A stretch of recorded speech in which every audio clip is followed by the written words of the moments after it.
ভারপ্রাপ্ত চেয়ারম্যান জনাব তারেক রহমানের নেতৃত্বে বাংলাদেশের মানুষকে সাথে নিয়ে সংগ্রাম করে গত 5ই আগস্ট বাংলাদেশকে নতুনভাবে আমরা স্বাধীন করেছি, বাংলাদেশকে স্বৈরাচার মুক্ত করেছি।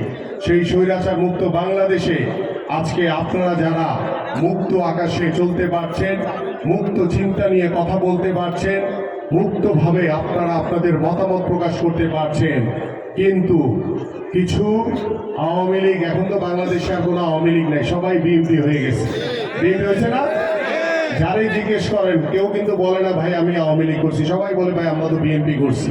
ওই যে নব্য বিএনপি, এই যে আওয়ামী লীগ, এই আওয়ামী লীগ বিভিন্ন জায়গায় দখলদারি, চাঁদাবাজি, লুটতরাজ করে বিএনপির উপরে দোষ চাপিয়ে দেওয়ার একটা অপচেষ্টা করছে।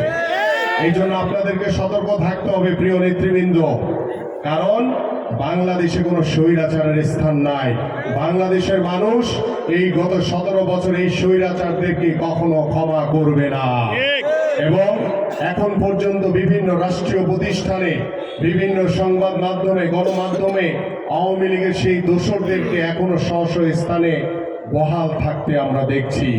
আমরা অন্তর্বর্তীকালীন সরকারের কাছে বারবার আহ্বান করছি, আপনারা সেই স্বৈরাচারের দোসরদেরকে নির্মূল করুন, অপসারণ করুন, আইনের আওতায় এনে তাদের বিচার করুন, না হলে বাংলাদেশের মানুষ আমাদের কাউকেই কখনো ক্ষমা করবে না। আমি আমার বক্তব্য দীর্ঘায়িত করব না।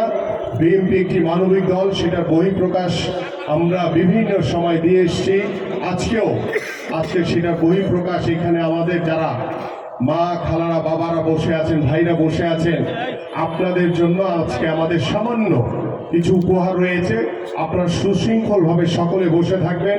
আমাদের মাননীয় মহাসচিব কয়েকটি দিয়ে তিনি চলে যাবেন এবং আপনারা স্ব স্থানে বসে থাকবেন। আপনাদের চেয়ারে চেয়ারে আপনাদের উপহার সামগ্রী পৌঁছে দেওয়া হবে, যাতে কোনো রকম কোনো বিশৃঙ্খলা তৈরি না হয়। এবং আপনাদের কাছে আহ্বান করছি, আপনারা গত 15 বছর ভোট দিতে পারেন নাই, বাংলাদেশের মানুষ এখন ভোট দিতে চায়। আমরা দ্রুত সময়ের ভিতরে এই অন্তর্বর্তীকালীন সরকারের কাছে আহ্বান করছি, বাংলাদেশের মানুষের যে প্রত্যাশা, আশা, আকাঙ্ক্ষা, দ্রুত সময়ের ভিতরে নির্বাচন দিয়ে জনগণের সরকার প্রতিষ্ঠা করুন।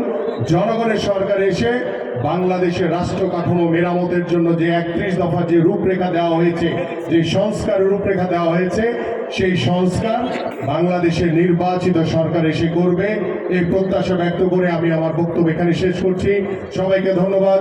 বাংলাদেশ জিন্দাবাদ, বাংলাদেশ জাতীয়তাবাদী দল বিএনপি জিন্দাবাদ, দেশনেত্রী বেগম খালেদা জিয়া জিন্দাবাদ, বিএনপি